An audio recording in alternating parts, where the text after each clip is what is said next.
हिंदी में यूपीएससी की तैयारी से संबंधित प्रोग्राम्स को देखने के लिए सब्सक्राइब करें स्टडी IQIAS हिंदी। हेलो दोस्तों, मैं मनोज कुमार आप सभी लोगों का स्वागत करता हूं आपके अपने चैनल स्टडी IQIAS हिंदी पर।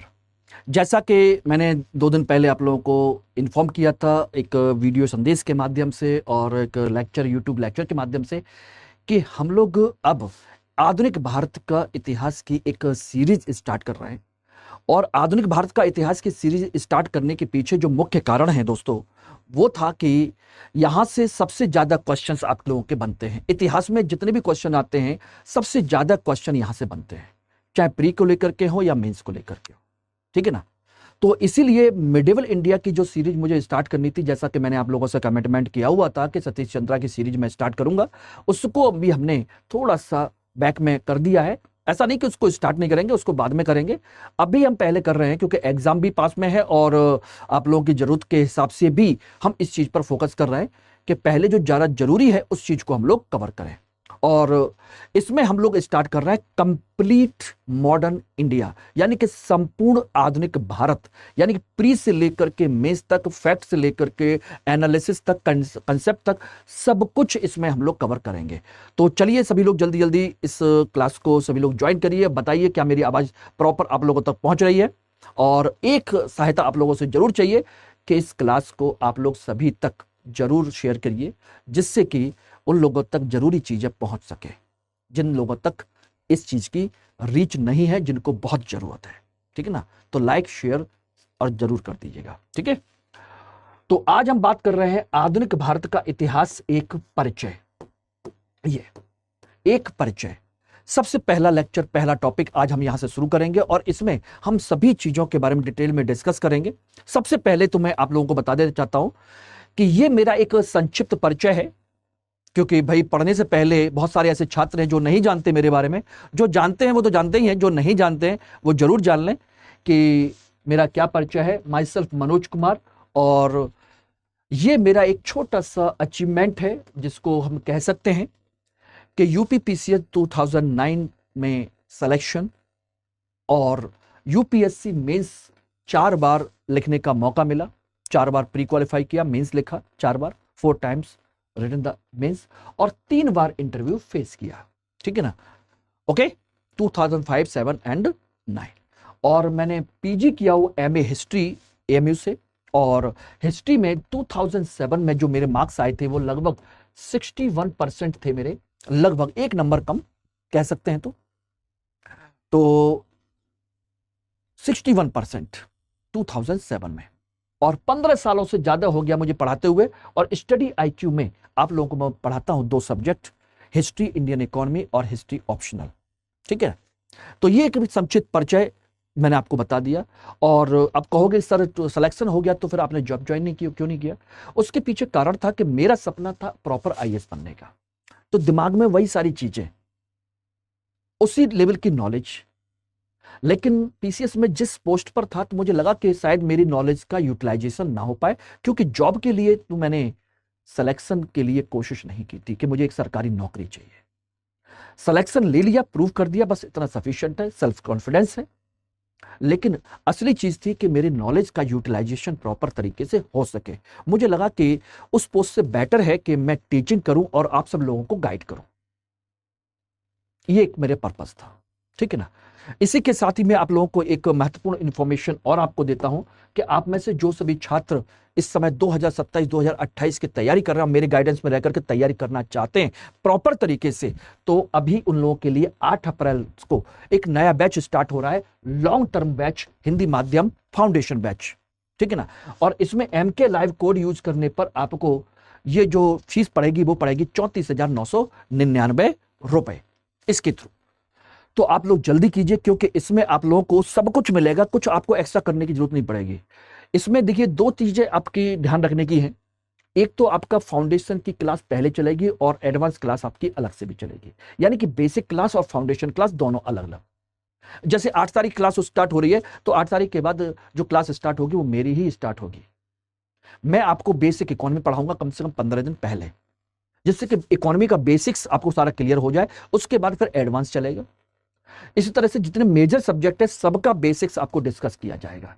साथ के साथ आपके प्री की क्लास, मेंस की क्लास भी सेपरेट चलेगी। प्री के लिए प्री रेजिडेंशियल प्रोग्राम भी है और pre SIP success in prelims भी है, टेस्ट सीरीज भी है, मेंस की टेस्ट सीरीज भी है, वीकली टेस्ट भी है, डेली बेसिस पर आंसर राइटिंग भी है, क्लास नोट्स भी है, बुक और इंपॉर्टेंट मटेरियल का सभी का कंप्लीट सेट आप लोगों को प्रोवाइड कराया जाएगा, जिसे हम कहते हैं सिलेक्शन किट।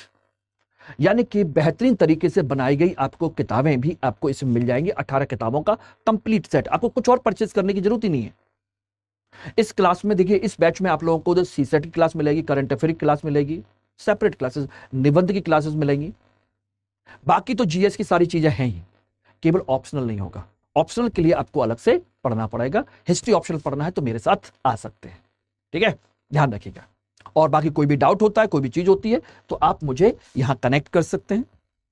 ये मेरी मेल ID और टेलीग्राम व्हाट्सएप नंबर है, ठीक है ना। लेकिन हाँ, कोड बैच ज्वाइन करने के लिए कोड इस्तेमाल करना मत भूलिएगा। और इस क्लास की जो भी PPT है वो आप मेरे यहां पर टेलीग्राम ग्रुप को ज्वाइन कर सकते हैं, मनोज कुमार हिस्ट्री @मनोज कुमार हिस्ट्री, या टेलीग्राम का स्कैन कर सकते हैं, डायरेक्ट आपका लिंक मिल जाएगा, ठीक है ना। तो इसके थ्रू आप मेरे ग्रुप से जुड़ सकते हैं, मेरे साथ डिस्कस कर सकते हैं, कोई भी डाउट होता है, कोई भी प्रॉब्लम होती है तो, ठीक है ना। चलिए अब हम बात करते हैं सबसे पहले आधुनिक भारतीय इतिहास का महत्व। आज हमारा पहला लेक्चर है और इसमें मैं 2-3 चीजें आप लोगों को डिस्कस करना चाहूंगा आप लोग के साथ में, कि महत्व क्या है, कितने संदर्भ में हम बात करें। तो महत्व हम 2 संदर्भ में हम लोग देखेंगे, एक एग्जाम के पॉइंट ऑफ व्यू से और एक जीवन के पॉइंट ऑफ व्यू से, यानी कि जीवन के दृष्टिकोण से। पहले तो इसको समझेंगे, फिर सिलेबस समझेंगे, फिर आधुनिक भारत का इतिहास का पहला टॉपिक भी कवर करेंगे। इसलिए सभी लोग ध्यान से सुन लीजिएगा। इतिहास में ये बात आप अच्छे से जानते हैं कि जितने भी क्वेश्चन आते हैं, चाहे प्री में हो या मेंस में, सबसे ज्यादा क्वेश्चन मॉडर्न इंडिया के आते हैं। तो जितने भी आधुनिक इतिहास के जितने भी क्वेश्चन आते हैं, उसमें से 78 to 80% आधुनिक भारत के इतिहास से आपके रहते हैं। इसलिए आप इनको छोड़ के नहीं जा सकते। अगर 10 क्वेश्चन इतिहास के आए तो 7 से 8 क्वेश्चन आपके मॉडर्न इंडिया से होंगे। 20 क्वेश्चन आते हैं तो 14 से 16 क्वेश्चन के बीच में आसपास होंगे मॉडर्न इंडिया के, सबसे इंपॉर्टेंट पोर्शन। मेंस में देखा जाए तो GS के फर्स्ट पेपर में 4 क्वेश्चन आते हैं आपके, 4 क्वेश्चन कम से कम। निबंध आप बिना मॉडर्न इंडिया पढ़े निबंध के सोशियो इकोनॉमिक डायमेंशन को आप क्लियर ही नहीं कर सकते। सामाजिक, आर्थिक, राजनीतिक पहलुओं को क्लियर करने के लिए निबंध के, ऐसा हो नहीं सकता कि बिना आधुनिक भारतीय इतिहास को समझे आप उसके सभी पक्षों को लिख ले जाए और अच्छे नंबर निबंध में उठा ले जाए, यह संभव नहीं है।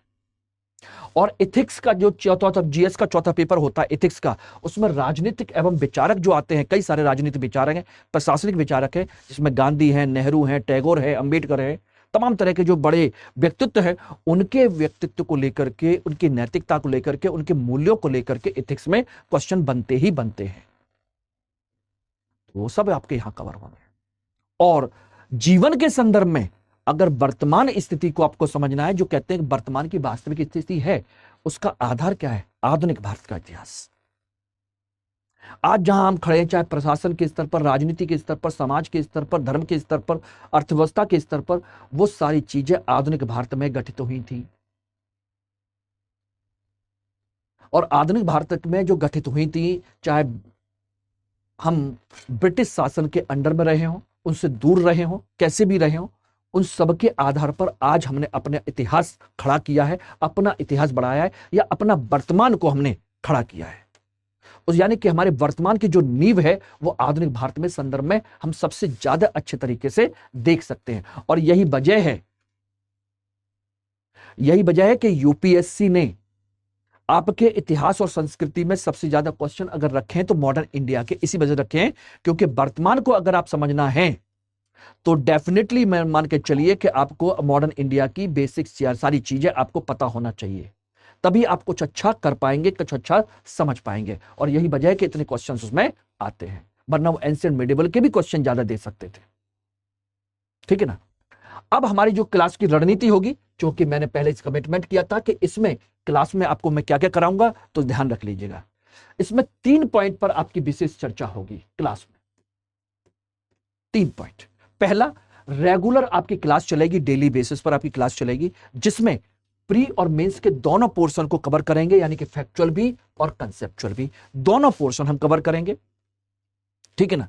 दूसरा, इसमें प्रीवियस ईयर के क्वेश्चंस प्री के और मेंस के दोनों के चैप्टर वाइज आप कवर करेंगे, यानी कि जो टॉपिक आज डिस्कस करेंगे उसके प्रीवियस ईयर के प्री के और मेंस के क्या क्या क्वेश्चंस आए हुए हैं, कैसे कैसे क्वेश्चंस आए हुए हैं, वो सारी की सारी चीजें आपको प्रोवाइड करा दी जाएंगी और आप चेक कर सकते हैं। यानी कि एक ही क्लास से पढ़ाई भी और रिवीजन भी, कुछ करने की जरूरत ही नहीं पड़नी है। और तीसरा, इसमें जो कंटेंट प्रोवाइड कराया जाएगा, जो मैं क्लास में कराऊंगा, वो आप जानते हैं कि मैं जो कुछ भी पढ़ाता हूं, पढ़ाता पूरे मन से हूं, पूरे दिल से पढ़ाता हूं और आपके एग्जाम के पॉइंट ऑफ व्यू से पढ़ाता हूं। पढ़ने वाले सभी छात्र मेरी क्लास में आप अच्छे से जानते हैं और खूब पढ़ते हैं। जैसा कि आप लोगों ने मेरी मध्यकालीन भारत की जो सीरीज थी, कला संस्कृति की सीरीज थी, या उपिंदर सिंह की बुक सीरीज थी, उसको जितना आप लोगों ने सपोर्ट किया और जितने मन से मैंने पढ़ाया, इसका मतलब है कि दोनों के बीच में कॉम्बिनेशन था। आपको जरूरत, मेरी मेहनत, दोनों चीजें रही और आप लोगों ने खूब पसंद किया उसको। तो अब इसमें जो हम करने वाले हैं वो ये है कि सभी इंपॉर्टेंट, जितनी भी मॉडर्न इंडिया की इंपॉर्टेंट किताबें हैं, उन सभी के कंसेप्ट और फैक्ट्स को कंपाइल करके आपको इस क्लास में प्रोवाइड करा दिया जाएगा। अब कुछ करने की जरूरत नहीं है, एक क्लास कर लीजिए। थोड़ी लंबी क्लास चलेंगी, इसमें कोई शक नहीं है, लेकिन आपको इसके अलावा कुछ और करने की जरूरत नहीं पड़ेगी, ठीक है ना। अब आते हैं हम लोग सिलेबस को लेकर के। सबसे पहले हम सिलेबस के बारे में बात डिटेल कर लेते हैं, डिटेल में डिस्कस कर लेते हैं। आधुनिक भारत का इतिहास। इस आधुनिक भारत के इतिहास के सिलेबस को हम 3 पार्ट में डिवाइड करेंगे। पहला पार्ट होगा 1857 से पहले का, दूसरा पार्ट होगा 1857 के बाद का, और एक बीच का पार्ट है 1857 के समय। 1857 से पहले का जो इतिहास है, सही मायने में उसे हम कहते हैं ब्रिटिश ईस्ट इंडिया कंपनी का इतिहास, कि किस तरीके से British east India company Bharat में आती है, भारतीय राज्यों पर अपना कंट्रोल करती है, भारतीय राज्यों को जीतती है, विदेशी कंपनियों को मार करके प्यार से, मोहब्बत से, हर तरीके से उनको बाहर कर देती है, यानी कि व्यापार से पूरी तरह बाहर निकाल करके खड़ा कर देती है और एकमात्र कंपनी बन करके रह जाती है। और भारत पर कब्जा करने के बाद उसकी आर्थिक नीति, उसकी प्रशासनिक नीति, उसकी न्यायिक नीति, ठीक है ना, उसकी धार्मिक नीति, उसकी सामाजिक सांस्कृतिक नीति, सारी नीतियों को भारत पर लागू करती है, जिससे कि वो अपने उद्देश्यों को पूरा कर सके। और यही हमको पढ़ना भी है, यही हमारा सिलेबस भी है। क्यों दोस्तों? इसीलिए 1857 के पूर्व के इतिहास को हम ब्रिटिश ईस्ट इंडिया कंपनी का इतिहास क्यों नहीं कह सकते, खासकर भारतीय संदर्भ में, यानी कि भारत का ब्रिटिश ईस्ट इंडिया कंपनी का इतिहास कह सकते हैं, क्योंकि सारा कुछ तो उसी के बारे में पढ़ेंगे ना।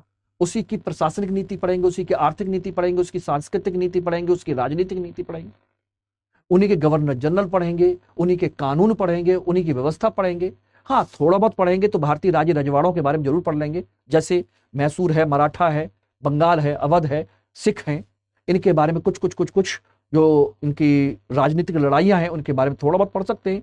लेकिन वो भी ब्रिटिश ईस्ट इंडिया कंपनी की राजनीतिक नीति के तहत ही आएगा कि कैसे उनको जीता उन्होंने, किस किस युद्ध में जीता, उनकी क्या रणनीति थी और किस तरीके से अपनी नीतियों के माध्यम से भारत पर नियंत्रण किया, भारत का शोषण किया।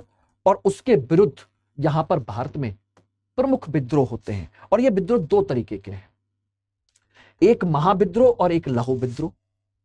महाविद्रोह 1857 का विद्रोह, 1857 का महाविद्रोह, और लघु विद्रोह बहुत सारे हैं, जिनमें जनजातीय विद्रोह भी हैं, किसान विद्रोह भी हैं, नागरिक विद्रोह भी हैं, उन्होंने किए हैं। क्यों किए? क्योंकि ब्रिटिश ईस्ट इंडिया कंपनी ने भारत के लोगों का, चाहे वो राजनीतिक स्तर पर हो, जनजातीय स्तर पर हो, आम आदमी हो या किसान हो, कोई भी हो, किसी को छोड़ा नहीं, सबका शोषण किया। तो एक लिमिट से ज्यादा जब शोषण हो जाता है तो इंसान हथियार उठा लेता है, क्योंकि मरना या मारना, डू और डाई, जैसा गांधी ने कहा था, मरो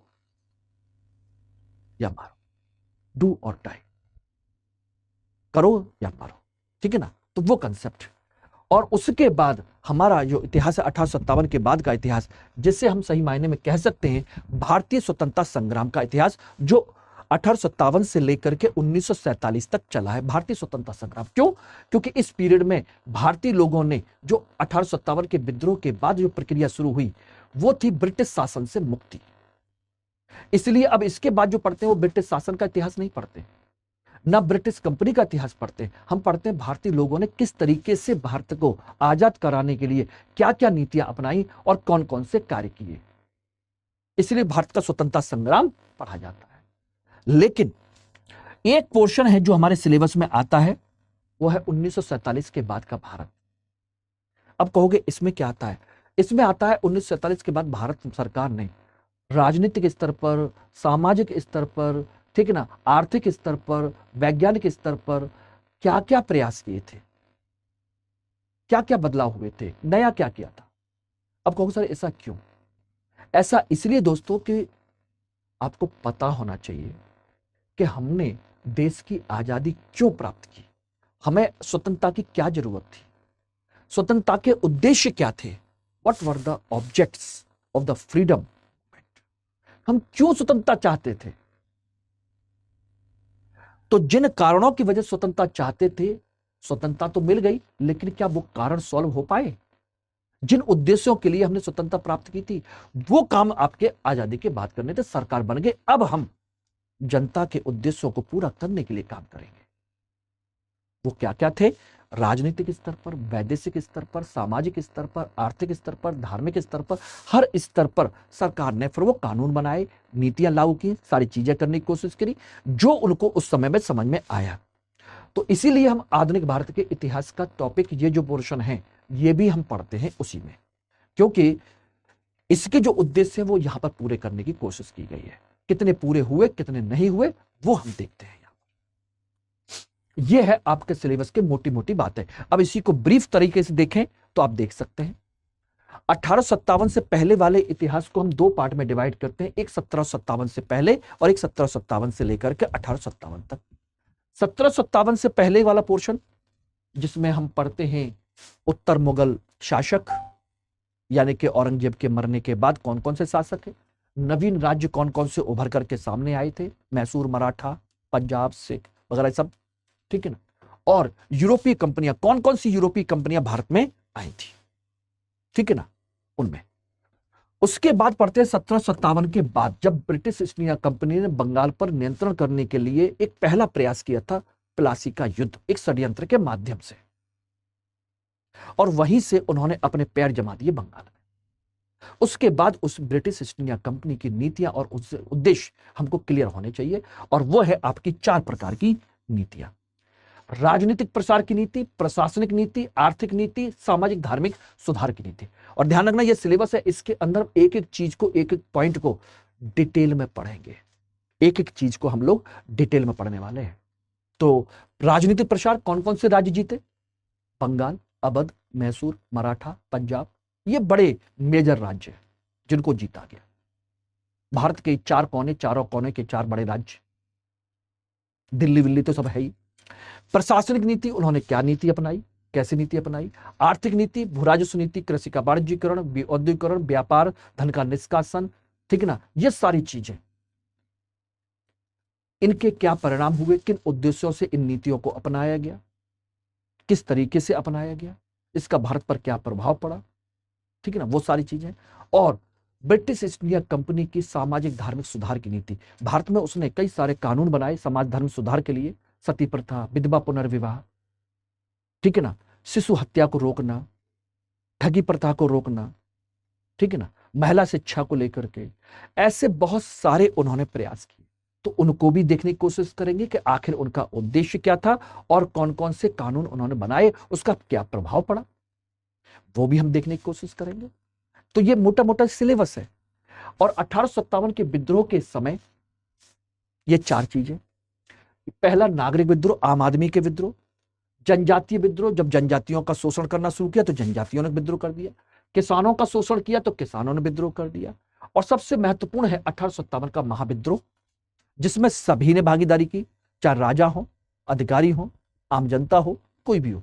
तो उसका स्वरूप क्या है, उनके कारण क्या थे, उनका क्रम क्या हुआ, उनके परिणाम क्या हुए, और इसके असफलता के कारण क्या हुए, क्या कारण थे इसकी असफलता के, तो ये हम सब पढ़ेंगे। और ये है 1857 के बाद का विद्रोह, वो 1857 के बाद का इतिहास, भारत का स्वतंत्रता संग्राम।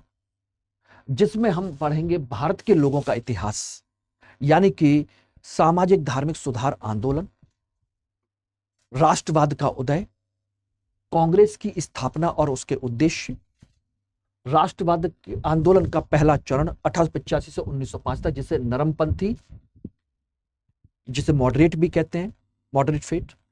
दूसरा चरण 1905 से लेकर के 1917, जिसे गर्मपंथी चरण कहते हैं, एक्सट्रीमिस्ट फेज। और तीसरा चरण 17 से लेकर 47 तक, गांधी युग। ठीक है ना, ये तो पढ़ेंगे, इनके अंदर की डिटेल की चर्चा करेंगे। उसके अलावा क्रांतिकारी आंदोलन, भगत सिंह, चंद्रशेखर आजाद, बिस्मिल, ठीक है ना, रोशन लाहिरी, ऐसे तमाम तरह के सान्याल वगैरह जो हैं, वो सब कौन कौन से आंदोलन हुए, किस किस ने किए, वो सब कुछ। वामपंथी आंदोलन, कम्युनिस्ट आंदोलन वगैरह। सांप्रदायिकता का विकास, कैसे कैसे किन कारणों से हिंदू मुस्लिम की समस्या खड़ी हुई, किस तरीके से दलितों की समस्या खड़ी हुई, किस तरीके से भारत का विभाजन हुआ, कौन जिम्मेदार था। संवैधानिक विकास पढ़ेंगे और प्रमुख गवर्नर जनरल भी हम पढ़ेंगे, यानी कि संविधान का विकास, कब कब कैसे कैसे कौन कौन सा कानून बना, उसके उद्देश्य क्या थे, किस तरीके से उसको किया गया, ए टू जेड हम सारी चीजों का वो कवर करने की कोशिश करेंगे। और 1947 के बाद मैंने बताया था, राजनीतिक, प्रशासनिक, वैदेशिक, आर्थिक, सामाजिक, सांस्कृतिक विकास के लिए सरकार द्वारा किए गए प्रयास तो पढ़ेंगे। एक हम टॉपिक और पढ़ेंगे, वो है तात्कालिक संकट का, कि उस समय का तात्कालिक संकट क्या था, किस तरह की चीजें थी, देश का विभाजन हुआ उस समय क्या समस्या खड़ी हुई, कैसे हमने जमीन को बांटा, कैसे हमने रुपए बांटे, कैसे हमने सेना को बांटा, कैसे हमने प्रशासनिक अधिकारियों को बांटा, ठीक है ना, और बांटा तो क्या क्या समस्या खड़ी हुई, हिंदू मुसलमानों की समस्या क्या हुई, वहां के यहां लोग आए, यहां के वहां लोग गए, क्या क्या हुआ उनके साथ में, वो सारी चीजें हम इसमें एक एक करके समझने की कोशिश करेंगे। और भारत सरकार ने उसके लिए क्या प्रयास किए, ये भी हम देखने की कोशिश करेंगे। ठीक है ना, ध्यान रखिएगा। और इसमें सबसे महत्वपूर्ण चीज है जो आपको ध्यान देना है, वो है आपका आधुनिक भारत। आधुनिक भारत का टॉपिक हम स्टार्ट करेंगे, उससे पहले हमको यह जानना बहुत जरूरी है कि आधुनिकता या आधुनिक किसे कहते हैं, आधुनिक किसे कहा जाता है। तो यह बात तो आप अच्छे से जानते हैं कि इतिहास को हम 3 पार्ट में डिवाइड करते हैं, प्राचीन, मध्यकालीन और आधुनिक। यह विश्व इतिहास भी है, आधुनिक इतिहास भी है, विश्व इतिहास भी है, भारतीय इतिहास भी है। यानी कि प्राचीन विश्व का इतिहास, मध्यकालीन विश्व का इतिहास और आधुनिक विश्व का इतिहास वो भी है। उसी तरीके से भारत में भी प्राचीन भारत का इतिहास, मध्यकालीन भारत का इतिहास और आधुनिक भारत का इतिहास पढ़ते हैं। तो प्राचीन और मध्यकालीन तो दिमाग से हटा दीजिए हाल फिलहाल, लेकिन बात आती है आधुनिक भारत का इतिहास, इसको हम पढ़ेंगे। इसका मतलब क्या है, भारत में पहली बात तो आधुनिकता कहते किसको है उसको समझना है। उसके बाद भारत में आधुनिकता की शुरुआत कब से हुई उसको समझना है, और भारत में आधुनिकता कहां से आई यह भी हमको समझना है। 3 चीजें। देखिए, आधुनिकता का मतलब क्या होता है दोस्तों। आधुनिकता का मतलब अपनी पहचान, अपनी संस्कृति, अपने मूल्य, अपने सिद्धांत को त्याग देना नहीं है। ऐसा नहीं है कि हम मॉडर्न कपड़े पहनते हैं, बालों को रंगते हैं, ठीक है ना, और बाहर एंजॉय करते हैं, खाते हैं, पीते हैं, लड़के लड़कियां सब सिगरेट पीते हैं, शराब पीते हैं, खाते पीते हैं, या बाप बेटे दोनों बैठ करके एक साथ शराब पीने लगे। ये आधुनिकता नहीं, इसे आधुनिकता नहीं कहते, इसे कहते हैं वेस्टर्नाइजेशन, पश्चिमीकरण कहते हैं। क्योंकि ये वेस्टर्न कल्चर के वैल्यूज हैं, पश्चिमी संस्कृति के मूल्य हैं। और ध्यान रखना, आधुनिकता ये नहीं है। आधुनिकता क्या है, आधुनिकता है मानव जीवन के सभी पक्षों को विकसित करने के लिए नवीन विचारों को स्वीकार करना, यानी जिससे सभी का भला हो सके, यानी कि समाज को प्रगतिशील बनाना, प्रगतिशील मूल्यों को अपनाना, मानवतावाद की भावना को विकसित करना, एक मानव दूसरे मानव की सहायता करे, एक दूसरे को आगे बढ़ाए, कोई किसी का शोषण ना करे, लोगों के अधिकारों की रक्षा करना, ना कि अधिकारों के, हमारे अधिकार, हमारे हाथ में लाठी है, हमारे पास डंडा, हमारे पास सब पैसा है, हमारे पास ताकत है, हम किसी को भी जाकर किसी के साथ कुछ भी कर दें। It is not the modern values. Modern values है कि लोगों के सभी के अधिकारों की रक्षा करना, और केवल लोगों के अधिकारों की नहीं बल्कि पशु पक्षियों के अधिकारों की भी रक्षा करना, क्योंकि वो भी हमारे इसी प्रकृति का एक हिस्सा है। यानी कि रूढ़िवादी मूल्य जो भेदभाव को बढ़ावा देते हैं, जो गलत चीजों को बढ़ावा देते हैं, उनको हटाना, उनको कहते हैं आधुनिक। यानी कि इसमें क्या क्या चीजें शामिल आती हैं?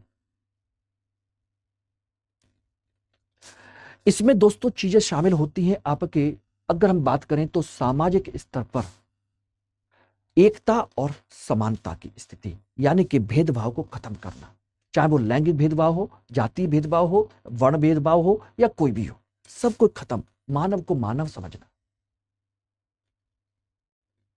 उनके साथ मानवीय व्यवहार करना।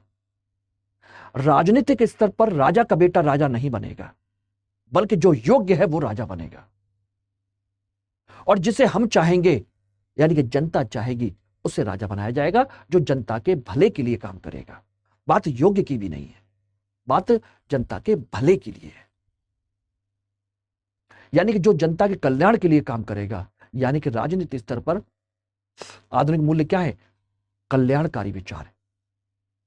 आर्थिक स्तर पर राजा के द्वारा कीमतें तय नहीं होंगी कि हमारी वस्तु कितने में बिकेगी, हमारी वस्तु उतने में बिकेगी जितने की बाजार में मांग है। तो यानी कि डिमांड और सप्लाई के आधार पर वस्तुओं की कीमतें तय होना और उसी के अनुसार अर्थव्यवस्था का संचालन होना, यानी कि पूंजीवादी बाजारवादी व्यवस्था को संचालित करना, लेकिन थोड़े से सरकार के द्वारा विनियमन के साथ, जिससे कि पूंजीवाद आम जनता का भी शोषण ना कर सके। धार्मिक स्तर पर ऐसे धर्म, ऐसे मूल्यों की स्थापना करना जो मानव कल्याण की बात करता हो, ना कि ईश्वर केंद्रित। यानी कि मानव केंद्रित ईश्वर, मानव केंद्रित धर्म की जहां बात होती हो वही है। जैसे कहा जाता ना कि मानव सेवा ही ईश्वर सेवा है, परम पिता परमेश्वर है वो, तो हम सब उसकी संतान है। तो एक पिता कैसे खुश हो सकता है कि एक पुत्र उसको खूब सारा भोग विलास करवाए, उसको खूब सारी सेवा पानी करे, उसको सारे बहुत सारे 56 तरह के भोग लगाए, और वहीं पर दूसरा उसका बेटा भूख से तड़प रहा हो? ऐसा नहीं। यानी कि रूढ़िवादी कर्मकांड चीजों का विरोध करना और कल्याण आधारित जो मूल्य होते हैं उनके आधार पर धर्म का चयन करना, यही है आधुनिकता की पहचान। यानी कि विज्ञान, तर्क, बुद्धि, इन सब चीजों का इस्तेमाल करना, सिर्फ भावनाओं से नहीं। इसे कहते हैं आधुनिकता के मूल्य, और यही आधुनिकता है। और इसकी शुरुआत कहां से होती है विश्व में, उसको जानना है, और बाहर विश्व के बाद में भारत में इसकी शुरुआत कहां से होती है उसको जानना है। ध्यान रखिएगा, उसको भी जानना है। यानी कि हम कह सकते हैं, हम ये भी जानने की कोशिश करेंगे, ये भी समझने की कोशिश करेंगे कि आधुनिक मूल्य भारत में पहले आए या विश्व में। अगर भारत में पहले आए तो भारत से विश्व में कहां पर गए, और विश्व में पहले आए तो विश्व में कहां से आए और भारत में कब आए?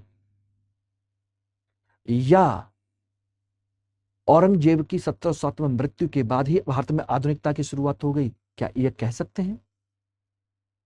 पढ़ते तो हम यही है कि आधुनिक भारत का इतिहास कहां शुरू होता है? औरंगजेब के मरने के बाद, लेटर मुगल से। यानी कि 1707 में औरंगजेब की मृत्यु हो गई, उसके बाद भारत में आधुनिक युग की शुरुआत हो गई। यह विवाद का मुद्दा है, इसे हम समझने की कोशिश करेंगे, आखिर ऐसा क्यों है। इसको भी पढ़ेंगे कि क्यों औरंगजेब की मृत्यु को हम आधुनिक युग की शुरुआत मानते हैं, या क्या औरंगजेब की मृत्यु को आधुनिक युग की शुरुआत मानना चाहिए या नहीं? नहीं मानना चाहिए तो कब से मानना चाहिए, और मानना चाहिए तो क्यों मानना चाहिए? इन सबको हम लोग प्रॉपर तरीके से डिस्कस करेंगे। ये भी हमारे सिलेबस का एक पार्ट है और आधुनिकता की शुरुआत भी है। ठीक है ना, ध्यान रखना। ये पूरी चीजें हम लोग डिस्कस करेंगे अपने अगले लेक्चर में। तो आज हमने बात की है अपने सिलेबस के बारे में, सिलेबस ब्रीफ किया है, इसमें क्या क्या चीजें करेंगे मैंने सब कुछ आपको बता दिया है, ध्यान रखना।